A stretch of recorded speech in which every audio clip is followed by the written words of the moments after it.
And I will share my screen. For all of you that haven't met her before, this is Leslie Blaylock. She has been our treasurer now for 5 years. I think that's right, Leslie. I think I've done one Yes. 4-year term and I just renewed I Yeah. guess you're right. I know it's like 4.5. I was 5 last, I got elected again last May, I think, somewhere in there. And Leslie is a member of Grace in San Antonio. So we're grateful to have her here today. And I'm going to turn it over to you, Leslie. All right. I saw somebody else may have joined as well, so welcome. Maybe not. Maybe I just was seeing things. Somebody rearranged on me. So I appreciate you guys coming and taking time to hear about the Synod budget. We don't get a lot of the limelight, but you guys hopefully will faithfully donate to our mission support, and so we would love to share with you what we do with it. And so, like Bishop Briner said, my name is Leslie Blaylock. I attend Grace Lutheran in San Antonio. I'm the Chief Audit Officer for VIA. I'm a CPA, so I have a little bit of knowledge of this stuff. So bear with me if I'm boring. Please ask your questions, and I will answer as best as I can. So we have two different types of budgets. At Synod Assembly, you'll see that we'll present a narrative type of budget. This is because it tells a story. We're trying to get more of our congregations to do the same thing so that they know where our ministry funds are going to, making sure that we are aligning with our goals as a synod. So tonight, we promised, though, a line item budget review. And so we are, and this always throws me off, but we are looking at the proposed budget for the 2026-2027 year. And so just so you know, we go from February 1st through January 31st is our fiscal year. So we are currently in the fiscal year of 2025, 2026. So every year we are over a year out when we're at the Synod Assembly to approve our budget. So we do have what we adopted last year at Synod Assembly, what the Synod Council has revised the budget to, shown, and then what we proposed for 2026, 2027. So anybody have any questions on that piece? Because that's a lot sometimes. We good? All right, cool. So as you can see, we are increasing our proposed mission support. This is because we actually hit our goal last year. A few years ago, we cut it down to make sure that we were aligned with what the Synod was doing. We wanted to be conservative instead of bumping it up. But last year, we were proud to say that we received 1.2 million in mission support. As you can see in our unaudited actuals. Thank you, Bishop. I realize I'm pointing, but they can't see that. And then the other part of our this is mission support comes from congregations and mostly congregations. I don't think there's occasionally not even congregations in that sense too. And then program fees, this is our Synod Assembly fee. Usually we try to make the Synod Assembly fee offset with the expenses. We don't make any money off of it. It just tries to net. So next year we are proposing 60,000 again, as opposed to this year 30,000, because this year's is an in-person only 1-day event. Next year's will be a 2-day event. And then we budget for interest and dividend income. This is always just depending on the markets what we get, but we've done pretty well in our financial investments. Other gifts you can see is from gifts and estates. This is something that we just guess at what's going to happen throughout the year. It could vary widely based on what goes on throughout the year. The Lutheran Foundation of the Southwest is an organization where they have endowment funds set up for legacy giving through different churches. If you've never heard of them, you should definitely check them out and see what they can help you do at your church, how they help organizations like Cross Trails in the Synod, and even the Synod itself. So currently we're getting about $50,000 a year from that investment. Of course, with the market, it may go down this year, so we were still a little bit conservative in our and did not bump that up. And then facilities rental, that is a small portion of our budget, but it is for the archives that we hold at the Synod office. Any questions on revenues?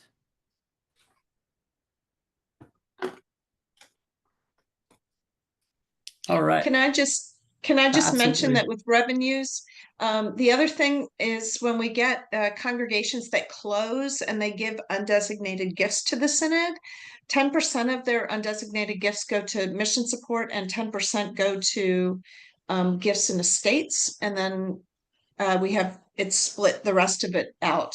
But just this week, we received $100,000 check as part of one congregation closing. And so, for instance, that gifts and estates line, we've already made $10,000 this year. So that's looking like a pretty solid number. And we don't have year-to-date actuals on here, so just because it would be confusing, but that's great news, Bishop. So we'll hit our budget for the year on that. All right, so for as far as ELCA mission support, we give 46% off the top of what we take in directly to church-wide. This number is suggested to be about 50%. However, a couple of years ago, we as a Synod Council discussed what we could actually afford in our budget. And so we went down to 46. We're still one of the higher synods in our giving portion, like as far as the percentage-wise. And so we feel that we're still trying to meet that goal, but we were struggling for a little while. So we were just trying to be a little bit more conservative. Our personnel line item is a place where we went up a little bit. We decided to put a 3% cost of living increase in this year's budget. So every other year is what we have been, because I know this question is probably going to be asked. Every other year is what we have been doing for cost of living increases. And so this is the year that we would put it in the budget. If you see actuals for last year, you can tell that we were really low. And that's because we had a little bit of a different staffing model and some vacancies. We went to some more part-time staff work. But last year at the Synod, I think we heard a Synod assembly. I think we heard some things that we wanted to do better. And so Bishop has restructured her approach, and we're going back to more full staffing methods to better support the Synod. And that's kind of where we're at on that. So we're trying to be really good stewards and have that, but sometimes, you know, we live and we learn of where things need to be. So these are some of our ministry partners. This is also all of these. Lutheran Campus Ministry. Sorry, I forgot about that line on. Important. We have two campus ministries in our Synod. One is UT Austin, and one is at Texas State. They get these funds evenly. In the past, we have also had one down at Texas A&M Kingsville, and we've also had another one at UTSA, or the San Antonio area, actually, not just UTSA. Those two are currently inactive, so they don't get a portion of the funds, but we still have kept up this money going to campus ministry for Austin and San Marcos. That's a flat to them every year, the 30,000. That's not a percentage, correct, Bishop? Correct. And in addition, when we get to the mission and ministry budget, you'll see we fund another 40,000 toward them out of that as well. Right. So we fund them pretty heavily, but yeah, it just comes out of a different pot of money. The next group of things are ministry partners. And this is where also a percentage of our mission support goes to organizations within our Synod and who are our partners, right? So two different seminaries, Cross Trails, Texas Lutheran, Texas Impact, Upbring, which is formerly Lutheran Social Services, if you're familiar with that, and also Hispanic Ministry, which I think that one is actually up in the air where it goes to. Maybe Eagle Front Terrace or other organizations like that. It's going right now just to a Hispanic ministry fund to go to any of our Hispanic ministries. Future. Okay, perfect. Perfect. Good. Yeah. So remember, we're looking at the far right line. So as with everything, prices are going up. So we have adjusted a little bit for inflation.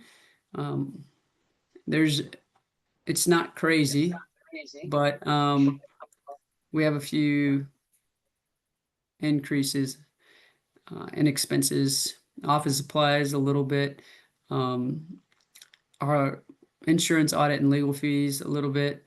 When we sell properties, which we had to do this year, that created a little bit of a legal fee that we don't always have to have. And unfortunately, the Synod, we had to get in the business of selling property this year, and that wasn't a lot of fun. So we don't like to do that. So I like to dispel any rumors that the Synod wants to take over a church property and sell it because it cost us money and we have to take on the liabilities with that. So please spread that word that we don't want it. And set up your own legacy plans within your churches. That's my plug, and I'll get off my soapbox. But our furniture, our depreciation for the year was a little bit higher last year, but we just budget it consistently. This is obviously a non-dollar amount. It's not actual cash that's being let out. It's just our annual depreciation for the year. I believe the reason it was high last year is because we changed accounting systems, and so we may have had a little bit of nuance in there where we were not calculating everything 100% appropriate in our other system, and we caught up because the auditors are really good at giving us advice on that. So everything else is pretty much the same. Like I said, a little bit of inflation. New things we have the Synod Council committees and teams.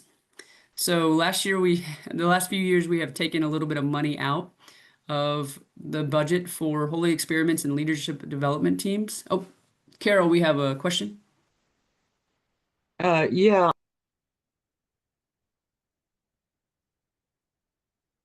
You went back on mute.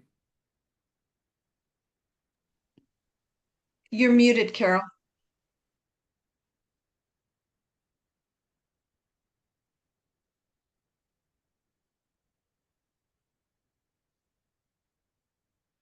Carol, can you hear us? yeah. I thought I was unmuted. It just keeps. Can you hear me now? Okay. Yeah, we can hear you now. Thank you. I'm sorry. On the building and utilities, why did that go down? Why, if we had spent so much, 37, budgeted 34, and now you're going down for utilities? I'm confused there. That's a good question. Let me look at that. I Because it think we seems had to an me utilities would go up. I think we had an HVAC issue. It was building maintenance.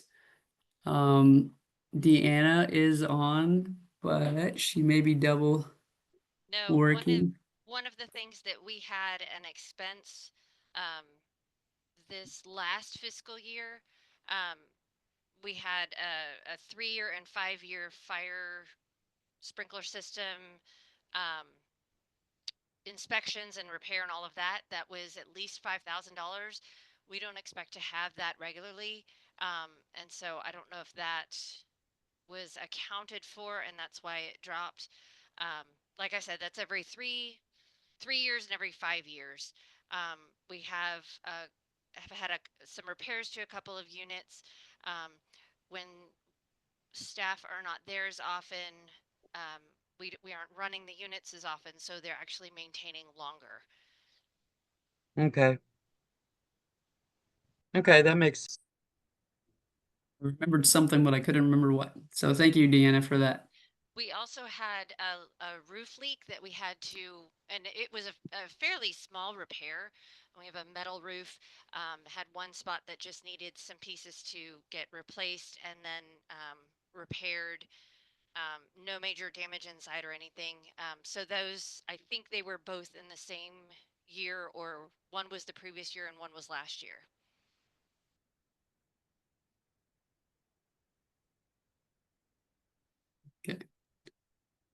And you don't anticipate any upgrades that might need to be done, or everything is looking good? Yeah, and not at this point, we don't. Okay. Okie dokie. Thank you. Good question. Thank That was you. a great question. All right, any more questions? I did see, welcome Karen, I didn't see you on earlier, so. All right, so we're gonna go down to city council's committees and teams. Like I was talking about earlier, we had 2 teams that we had taken away funds because they were never spending them. A lot of that was due to COVID. And, you know, we kind of kicked back into gear this past year. And we've learned that we don't need as much maybe money as we had budgeted for, but in the past, but we still need something. And then we have a great problem in our synod, and wouldn't say it's a problem, but it's a good thing, is that we have a lot of candidates for candidacy coming up. So our candidacy committee is requesting more money to support the background checks, and there's some psychology testing that has also increased that we're paying for. So just to support what they're doing and the amount of candidates we have. Like I said, great problem to have. So as you can see, Synod Assembly nets out on the next line item. And we're predicting a $4,000, almost $5,000 loss for the year. As you can see though, this past year, due to some gifts, we actually ended up $136,000, almost $37,000 positive. On top of that depreciation, which is not actually a cash value, we actually had a net gain of $163,000 in cash, which stays in our accounts, but also can get moved to other ministry funds because we were good stewards of our funds last year. So any questions overall about the budget or expenses or something that you don't understand? We can also, you will hear more in detail about the narrative budget and how we categorize where our money is being spent versus line item way. Hey, Jared. Yeah, I was just wondering what the Synod's policy is when there is a surplus at the end. We're so not used to it that we haven't developed one. I'm just being honest. That's the Right, best it's always answer. I love honesty. Honesty's great.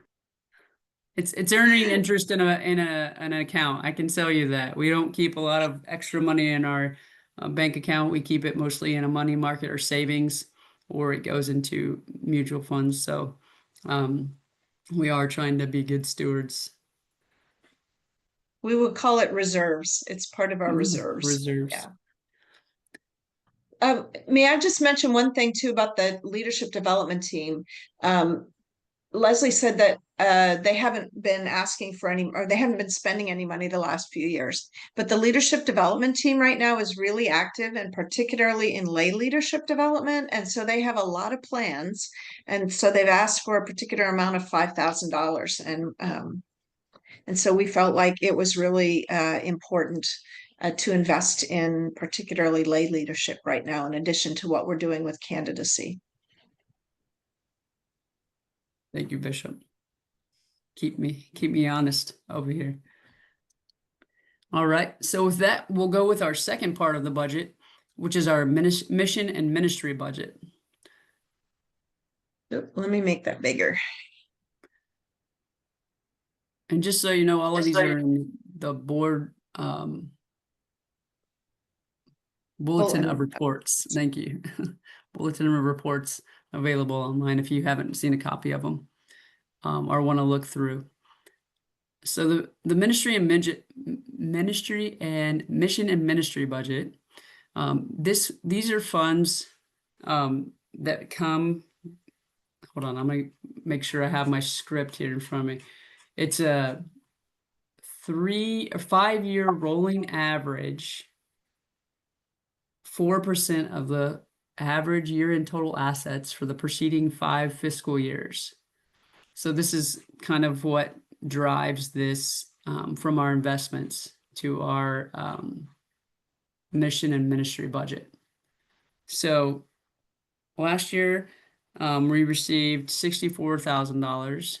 And for the next 2 years, of course, we went a little conservative, even though last year was a really good year. We still increased it, but we know that the market is kind of haywire, so we just went conservative. What happens with this is that we issue transformational ministry grants. These are grants that a committee, a group, anybody from the Synod can submit ideas. And Bishop can talk to exactly, I have them on my thing because we just approved some last night. But these are great ideas that are going on in our Synod. Anywhere from $12,500. We gave 2 of those awards out last night for projects, for mutual ministry with multiple congregations. Great things that our Synods are doing.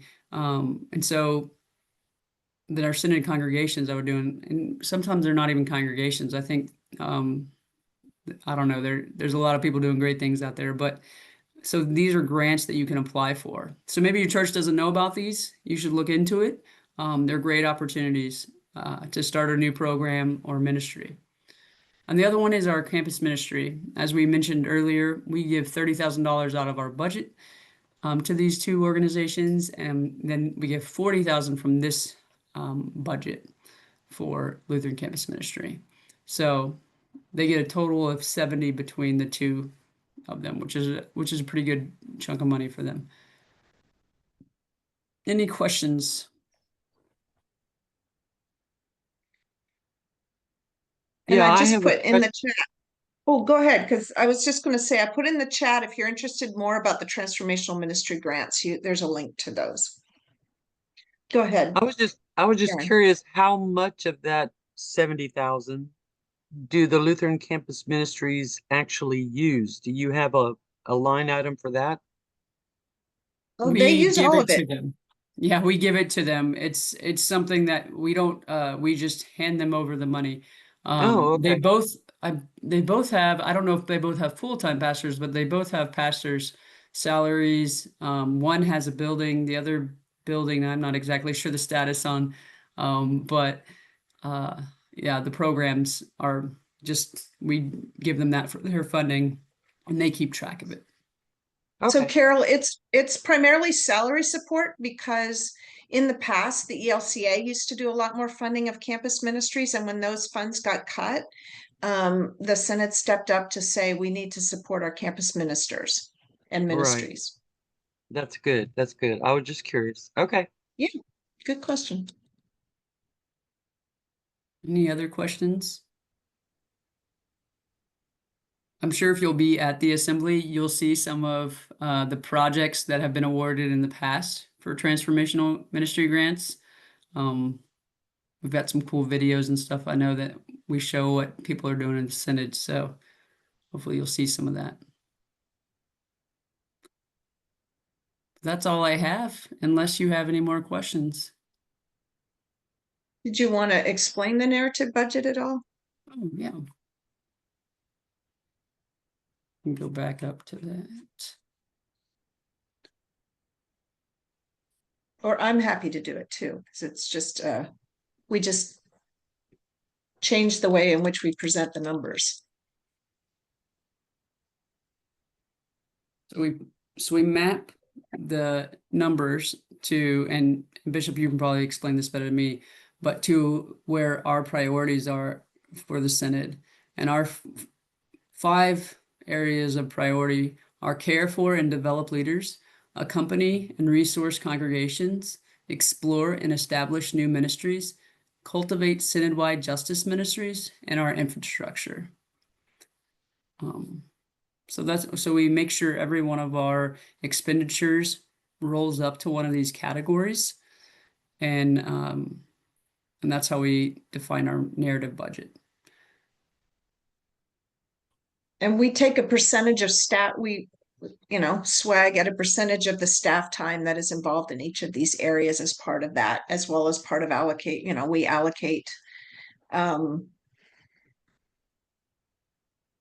Look at city council and allocate where that goes and so on. And then infrastructure is kind of like the basics of keeping the building going and that sort of thing.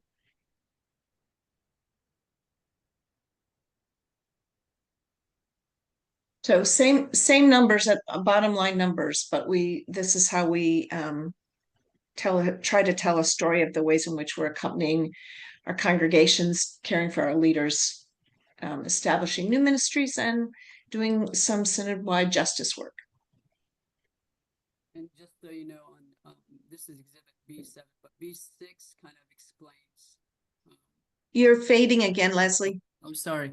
B6 in the bulletin of reports explains. You don't have it up. It's okay. I was just going to say, when you get the bulletin of reports, it explains what we're doing, the revisions for the budget year, the prior budget year, or the current budget year, I should say, and the next one. And it also kind of explains a little bit more about how we come up with a narrative budget. So that would be something else to look at if you're curious.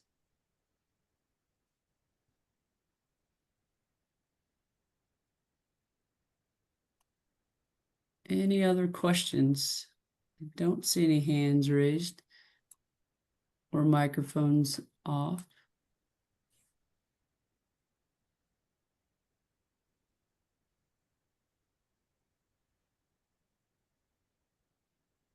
Well, again, I appreciate it that you guys showed up to the budget hearing and that you cared. Like I said, 2 years in a row, I'm excited I didn't have to talk to an empty room. So I have done that before and it's not as fun. Bishop doesn't ask as many questions. So, all right, we'll see you guys all on Saturday. Thank you all so much. Have a great